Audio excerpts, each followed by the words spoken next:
আসসালামু আলাইকুম বন্ধুরা, আমরা আগামীকাল রাতের রাজবাড়ির মাটিপাড়া চায়ের দোকানে চা খেতে গিয়েছিলাম। তাই ভাবলাম রাজবাড়ির মাটিপাড়া চা সম্পর্কে আপনাদেরও জানাই, তাই না টেনে ফুল ভিডিও দেখুন।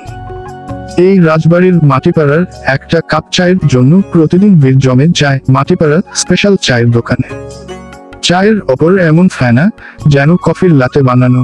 চা বানানো হয় ঘন দুধ আর স্পেশাল চা পাতি দিয়ে। আর এই ছাকি দেওয়া স্টাইলই তো চায়ের আসল ম্যাজিক। দেখেন ফেনা কতটা কাপের মুখেই জমে আছে। চায়ের সাথে আছে গরম পুরি আর চিনি বিস্কুট। এক কাপ চা একটা পুরি 5 মিনিটে। এখানে সবাই বলে, ভাই এমন চা জীবনে খাই নাই। আমার পক্ষ থেকে রেটিং সাদা মাঝারি তারা 9/10। রাজবাড়ি এলে এই বিখ্যাত চা না খেয়ে যাবেন না। এরকম ধারা মার্কা ব্লগ পেতে লাইক দিন, কমেন্ট করুন আর সাবস্ক্রাইবও করে আমাদের সাথে থাকুন। ধন্যবাদ।